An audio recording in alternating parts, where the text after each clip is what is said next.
mau pindah milih karena di TPS itu ada musuh misalkan atau ada mantan. Ya, tidak bisa. Tidak bisa itu. Kenapa pindah? Yang sesuatu tidak bisa. Nggak bisa ya. Sudah jelas.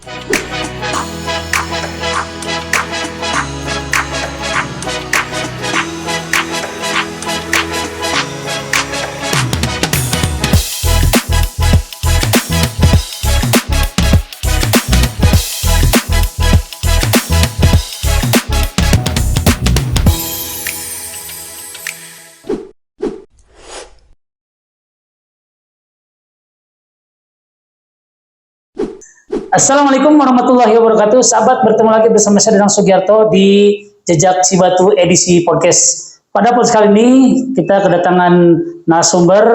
Beliau ini adalah Ketua PPK Kecamatan Cibatu, yaitu Kang Yasir Nur Hakim MPD. Kita sapa di depan kita. Assalamualaikum Kang, sehat? Waalaikumsalam. Alhamdulillah. Pangestu Kang. Alhamdulillah. Gimana kabarnya? Sehat? Alhamdulillah Kang. Akang gimana, sehat? Alhamdulillah sehat. Seger terus ya Kang. Harus Kang. Harus terus di ya. tahapan pemilu yang semakin padat ini kesehatan utama. Utama ya, alhamdulillah. Terima kasih Kang. Gini, sama-sama. Sebelum kita ke materi, alangkah enaknya Akang mengenalkan diri, walaupun Akang sudah dikenal, tapi di podcast ini Akang kenalkan dulu. Assalamualaikum warahmatullahi wabarakatuh. Perkenalkan, nama saya Yasir Nur Hakim. Hari ini, saat ini saya diamanahi oleh KPU Garut sebagai Ketua PPK Kecamatan Cibatu. Alhamdulillah, saya tinggal di Kampung Panyesogan, ya, di Desa Wanakerta. Desa Wanakerta. Maksudnya Desa Wanakerta, bukan? Masuknya Desa Wanakerta. Bukan kecamatannya Cibatu berarti ya? Cibatu. Bukan Sukawuning ya? Bukan. Makanya ya? saya jadi PPK Cibatu karena orang Cibatu. Oke. Sudah menikah? Alhamdulillah. Punya anak berapa? Punya anak baru 2. Baru 2, alhamdulillah. Istri 1 ya. Istri 1 ya. Alhamdulillah Kang. Ini Kang, terkait dengan PPK Kecamatan Cibatu ini, dengan adanya PPK, bisa dijelaskan tugas dan fungsinya dari PPK Kecamatan Cibatu ini secara umum? Oh iya, tugas dari PPK Cibatu ini secara umum itu membantu KPU Kabupaten Garut dalam melaksanakan tahapan pemilu, yang mana dari tahapan pemilu itu sampai ke nanti pelaksanaan atau ke hari H pencoblosan. Nah, di tahapan-tahapan itu tentu kita melaksanakan progres di lapangan, seperti terakhir kemarin ya Kang, itu perekrutan anggota KPPS. Dan Cibatu itu sekitar 1.200-an lah. 1.200 KPPS direkrut. Nah, hal-hal seperti itu membantu kegiatan dari KPU Garut di tataran Kecamatan Cibatu. Kalau dari Akang sendiri, dari tim PPK ini berapa orang Kang? Di PPK itu ada 5 orang. Saya yang pertama di divisi SDM sekaligus ketua. Yang kedua ada Pak Sunarya, itu divisi data, yang kemarin membindangi data seluruh sekecamatan Cibatu ya. Sehingga jadi DPT sekarang Kang. Jumlah DPT nanti Oke. Yang ketiga ada Bu Elis Kang, divisi teknis ya, divisi teknis yang sekarang itu sedang berjuang Kang, karena ini mendekati perhitungan kan. Betul. Divisi teknis. Yang keempat ada Pak Taufik, itu divisi logistik. Hari ini sedang sibuk-sibuknya ya. Lipat suara ya. Logistik sudah turun ke Kabupaten Garut dan sedang bertugas. Yang kelima itu ada Pak Miftah, itu divisi sosialisasi.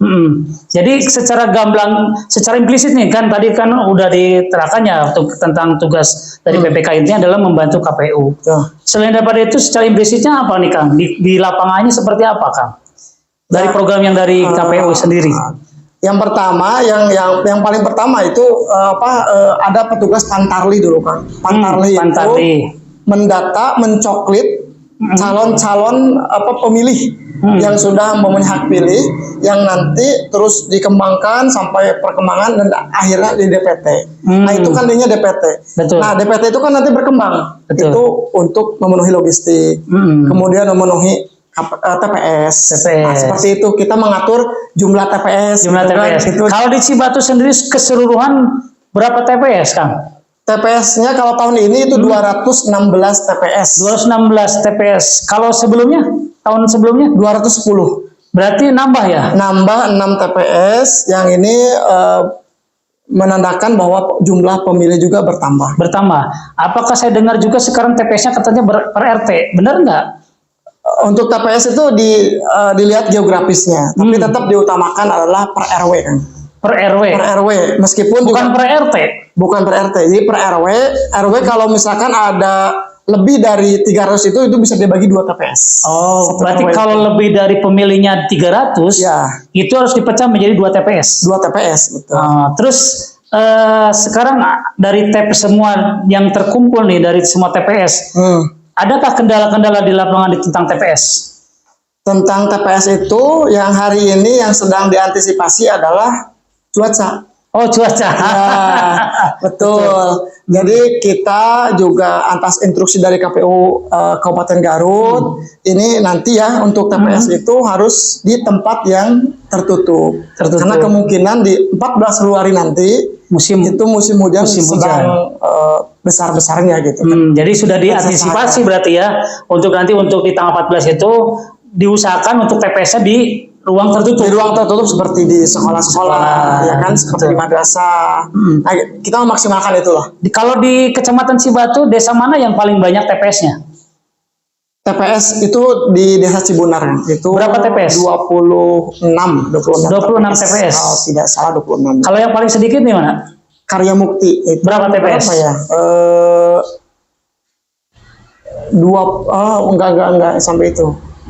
Apalagi lah itu. Sekitar berapa perkiraan? Belasan lah ya, oke. Ya.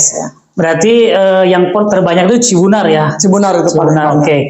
Terus yang sekarang yang sudah termasuk DPT nih, apakah DPT-nya sudah ada tambahan atau nanti bagaimana nih? Nah, DPT itu sudah ditetapkan kan ya, sama KPU RI. Nah, di Cibatu itu jumlahnya gampang kan, 55999. 55999. Berarti 55.999. Nah, itu sudah deal itu? Sudah pasti sudah deal. Apakah nanti kalau ada tambahan? Ada juga nanti ada pemilih tambahan, tapi bukan berarti menambah DPT Kang. Ada pemilih tambahan DPTB, ada pemilih PK. Nah, saya ke jumlah dulu Kang. Oke. Itu kan jumlah 5599. Nah, tapi dari 28.028 ya kan ke 28648 itu laki-laki. Kalau untuk perempuan itu 27531. 27531. Berarti lebih banyak laki-laki ya. Oh iya. 28. Nah, dari DPT itu sudah tetap pemilihannya seperti itu, hasil pencoklitan ya daripada petugas Pantarli, kemudian petugas data diakumulasi lah kayak perempuan juga segitu. Nah, hari ini itu sedang tahapan ada namanya DPTB kan. DPTB itu ya. Kepanjangannya daftar pemilih tambahan. Bukan berarti nambah DPT yang tadi. Bukan. Akan tetapi bila mana pemilih yang terdapat di DPT itu mau pindah memilih. Nah, memilih. Misalkan dari Bandung mau ke sini. Dari Bandung mau ke sini, itu tinggal lapor ke desa setempat atau PPS setempat. Ya. Bisa juga datang langsung ke PPS yang dituju di Cibatu. Nah, itu karena sudah tercantum di DPT. Di DPT-nya misalnya di DPT Bandung berarti ya. Betul kan? Bandung. Jadi kan tidak menambah, maksudnya kan tidak menambah. Tidak menambah. Tapi kalau ada yang dari Bandung mau nyoblosnya sini, masuknya itu kemana? Masuknya ke TPS tujuan. Di mana si A itu pindah ke desa ini. Gitu. Jadi masuk suaranya itu di misalkan ini dari Bandung ke Cibatu, berarti dia mau coblosnya Cibatu. Dia misalkan desa Kresek. Ya. Dia berarti suara dia masuk di desa Kresek. Desa Kresek, cuma nanti surat-suratnya beda. Gitu kan, tidak memilih DPRD. Betul. Nah, tapi dengan alasan yang sudah ditetapkan Kang. Dengan alasan yang sudah ditetapkan. Jadi alasannya itu yang pertama pindah kerja. Alasan kerja, maaf. Alasan kerja. Karena saya kerja Cibatu, pindah ke Cibatu. Misal pegawai puskesmas kan bisa jadi, atau di Cibatu ke Bandung atau petugas stasiun kan bisa jadi kan itu lagi kerja. Betul. Waktu itu bisa pindah. Kemudian juga ada yang pindahnya itu harus misalkan jadi pasien atau menunggu pasien, gitu kan? Atau juga yang ada di tahanan itu bisa pindah dengan alasan-alasan sudah ditentukan lah. Jadi nggak bisa akan misalkan mau pindah milih karena di TPS itu ada musuh misalkan atau ada mantan. Tidak bisa. Tidak bisa itu. Kenapa pindah? sesuatu tidak bisa. Nggak bisa ya. Sudah jelas. Berarti nanti kalau dari DPTB itu si yang mau hak pilihnya mencoblos itu membawa surat apa tuh? A5 itu. A5. A5 mau surat. A5 itu dari PPS atau apa? Dari PPS. Dari PPS ya. PPS desa setempat. Desa yang awal asal ya pindah ke itu bawa A5 dengan checklistan dengan surat suara mana saja yang akan diterima nanti. Apakah di sana akan terjadi, mohon maaf, apakah di sana akan terjadi penggelembungan? Tidak, Kang. Karena kan sudah ada persentase 2% dari suara-suara itu. Nah, makanya presentasi 2% itu dari mana? Dari jumlah pemilih yang ada di TPS itu 2% itu kan untuk pemilu. Oh, gitu ya. Tapi tidak bisa sampai hari H, itu dibataskan untuk pindah pemilih. Makanya saya juga menghimbau ya kepada warga Cibatu yang mungkin mau pindah memilih itu hanya bisa H-7 di prosesnya. Ya, tidak bisa kalau misalkan H-2. Tidak bisa. Karena by system, ada namanya Sidali. Nanti diprogres sama Sidali, nah itu juga diproses, A5-nya diproses untuk syarat dibawa nanti pas hari H gitu. Hari H, betul. Jadi kalau nanti kita mau pindah dari sini juga, kita bawa juga format A5 ya. Betul. A5 nanti kita ke sana. Terus untuk Akang kan tahun kemarin juga sebagai PPK juga kan ya? Tahun 2019. Menjabat PPK juga kan? Ya, PPK. Apakah waktu itu ada kendala nggak di yang di PTB? Karena kan ya saya dengar juga banyak PTB yang menggelembung lah. Ya, kendala ada, tetapi sudah terselesaikan di hari itu. Karena mau tidak mau harus selesai di hari itu. Betul. Contoh misalkan karena gini Kang. Di DPT itu tercantum Akang, Kang Dadang, kan laki-laki ya. Di DPT tercantum P Kang, perempuan. Si petugas KPPS itu cuma melihat orangnya. Betul. Datang melihat, oh ini laki-laki. Ya. L, gejlok laki-laki perempuan. Oh betul. Nah berarti petugas KPPS itu memang tidak melihat orang yang datang, tapi melihat data real yang ada biasanya gejlok di sana. Oh. Itu kendala-kendala yang memang itu. Tahun kemarin gejloknya cukup signifikan, berapa persen? Sedikit sih kan, beberapa TPS yang memang itu juga sampai ke besoknya gitu. Karena itu bingung nyari siapa nih yang diubah P dan L. Gitu. Oh, itu terjadi di desa mana? Boleh kemarin tahu? Itu kalau tidak salah di Girimukti ya. Di Girimukti. Di satu TPS itu ada. Berapa persen? 2% kah? 1% kah? Tidak nyampe kan lah. Tidak nyampe ya. 1% juga. Tidak nyampe. Tidak nyampe lah. Beberapa TPS yang agak itu. Oke, terus untuk pemilih pemula ini kalau kan sudah tercatat ya. Berapa ratus pemilih pemula dari baik laki-laki maupun perempuan?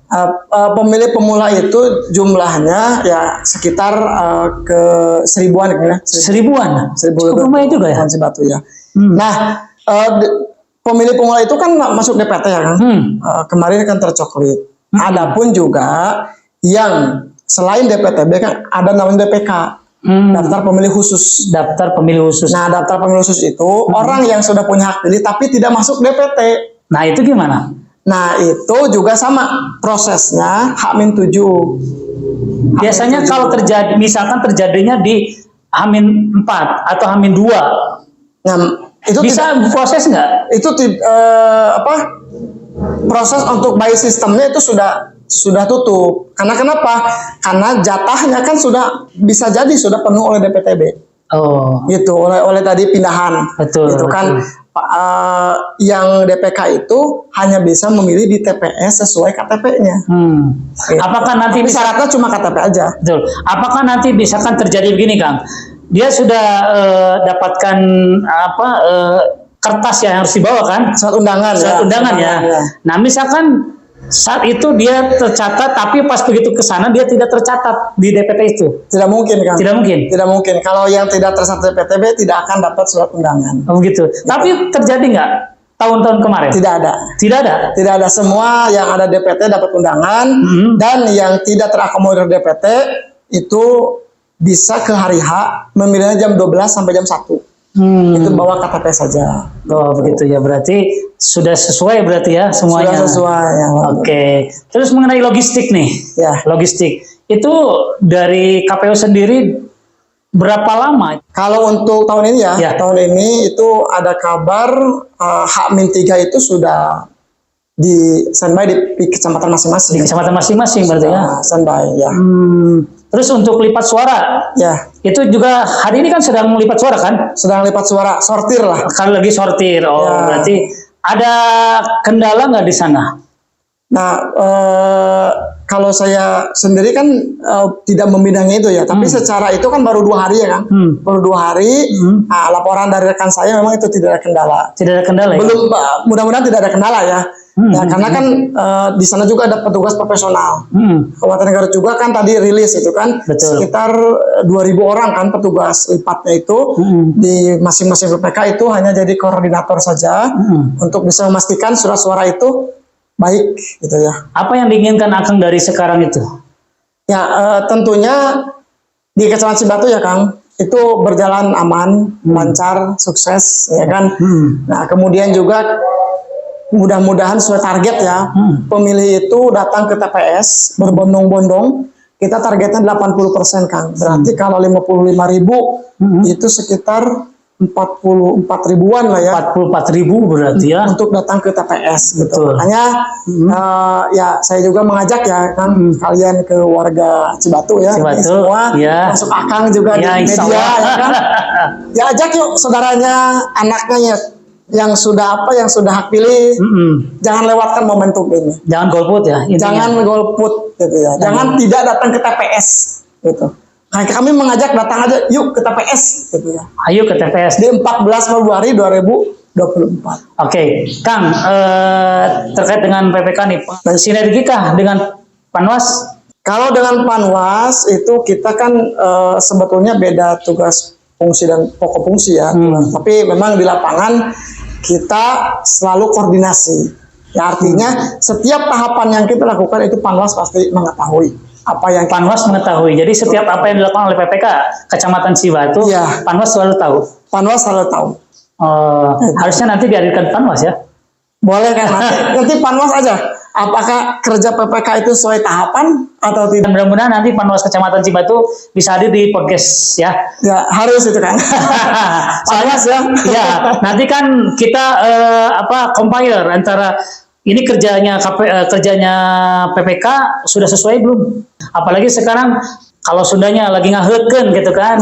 Lagi sibuk-sibuknya PPK ini ya. Betul. Terus kalau dari KPU sendiri PPK kan kepanjang tangan dari KPU ya. Tugasnya membantu KPU. Ya. Ada kendala di lapangan yang tadi yang selain dari Akang yang sebutkan, ada lagi nggak kendala-kendala? Selain daripada cuaca. Ya, kendalanya itu tadi kan kita itu mewanti-wanti ke pemilih DPTB. Kan DPTB itu apalagi yang pindah beda dapil, Kang. Nah, itu dia. Beda surat suara. Betul. Kalau petugas KPS itu tidak fokus nanti ya, tidak melihat apa ya saja yang harus diberikan, itu kan 5. Sedangkan harusnya 4 misalkan. Itu yang dikhawatirkan kami gitu. Betul. Jadi mewanti-wanti kepada petugas KPPS. Tapi kami percaya gitu ya, kemarin sudah dipilih 1.200-an ya kan, 1.200 di KPPS. Kami percaya sudah terpilih dan insya Allah all out lah dalam bekerja. Masya Allah, luar biasa. Oke Kang, tentang kemarin kejadian di tahun 2019 itu banyak sekali ya KPPS yang pada saat itu banyak yang meninggal. Nah, dari PPK sendiri itu bagaimana, Kang? Ya, 2019 itu kurang lebih ratusan ya, Kang. Ya, ratusan. Di Cibatu juga ada. Cibatu juga ada yang meninggal? Ada yang meninggal, gitu kan. Nah, saya juga ini menghimbau ya, makanya kemarin syarat dari KPS itu harus cek kolesterol. Cek kolesterol dan gula darah. Kenapa harus cek kolesterol dan gula darah? Kan keterangan dari 2019 akibat ada penyakit bawaan dan juga kelelahan. Kelelahan. Ya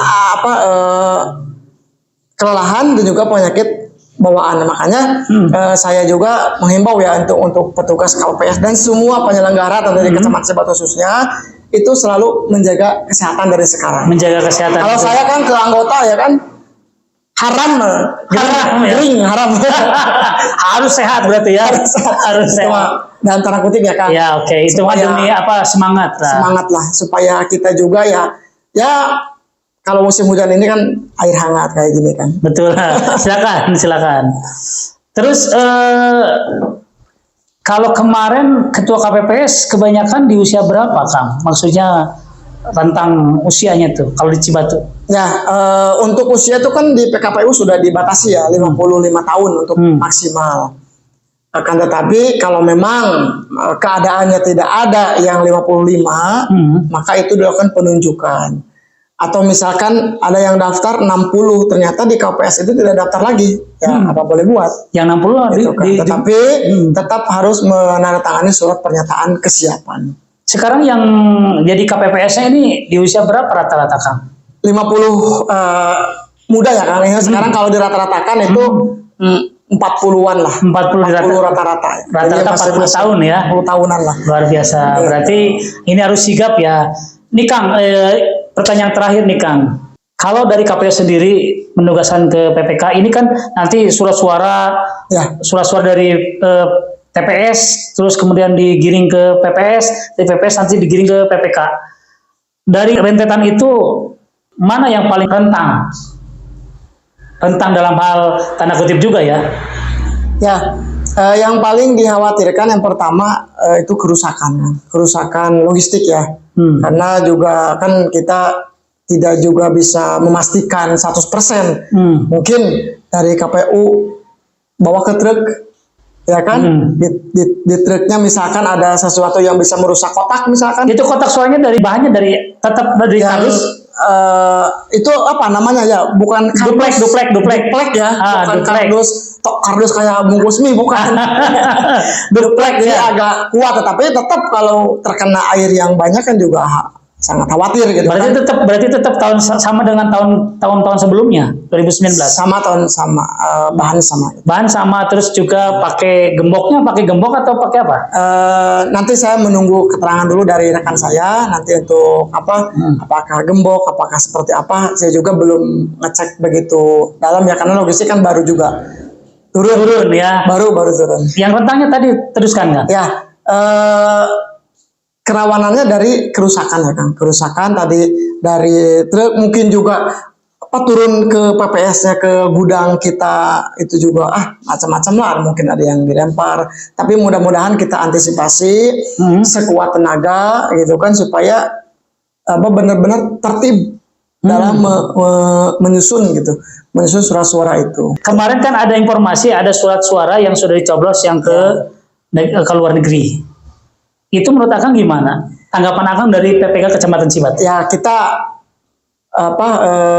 belum bisa memastikan ya itu betul atau tidaknya gitu karena kan juga informasi pemilu juga berkembang gitu kan. Kemudian juga informasi penyelenggara dari KPU juga ya akan tahulah gitu kan banyak yang itu ya. Jadi ya yang namanya berita itu ya kita cross check lebih dalam lagi gitu kan. Nah juga keterangan dari kemarin juga ya kita dari A1-nya dari KPU RI ya itu tidak betul. Tidak benar ya. Benar. Apa yang diberitakan itu tidak benar berarti? Tidak benar kalau keterangan dari KPU. Oke. Statement closing Kang. Baik, saya selaku PPK Kecamatan Cibatu ya mengajak ya kepada seluruh warga Cibatu yang sudah terdaftar di DPT ya. Kemudian juga mungkin yang hari ini belum cek online Kang, sudah cek online belum? Belum. Bisa juga cek online Kang. Saya lupa nih tadi. Kabarin. Sekalian aja itu buka Google, cek DPT online. Ketik saja cek DPT online, itu akan muncul di web yang pertama itu diklik saja, tinggal masukkan nik. Itu bila mana kita tidak bisa datang ke desa cek DPT langsung ya, itu bisa di rumah masing-masing. Cek DPT online muncul nanti masukkan nik, muncul data Akang, nama TPS-nya berapa, desanya di gitu. mana, kecamatan di mana. Itu juga bisa antisipasi ke bila mana ada orang yang tidak masuk DPT kan. Jadi ketika masuk nik, oh tidak ada. Nah, itu gimana? Dari sekarang proses DPK tadi, daftar pemilih khusus. Betul. Makanya juga saya juga ya untuk warga Cibatu gitu, jangan sampai kehabisan waktu untuk memproses DPTB bagi yang mau pindah memilih gitu kan. Betul. Kemudian juga untuk yang memproses DPK bagi yang sudah punya hak pilih tapi belum masuk DPT. Dan juga saya mengajak Kang kepada seluruh warga Cibatu, yuk ke TPS tanggal 14 Februari 2024. Oke, selesai kan? Selesai. Oke, sahabat, PPK merupakan kepanjangan tangan dari tugas KPU. Yuk kita datang ke TPS, jangan sampai kita tidak datang ke TPS, karena di TPS itulah penentuan 5 tahun ke depan ada di tangan Anda. Saya bertugas sedang Sugiarto dan narasumber Pak Yasir Nur Hakim, MPD, sudah hadir di studio kami. Mudah-mudahan nanti bisa ketemu lagi. Terima kasih atas kedatangannya dan saya tutup. Assalamualaikum warahmatullahi wabarakatuh. Waalaikumsalam warahmatullahi wabarakatuh. Terima kasih.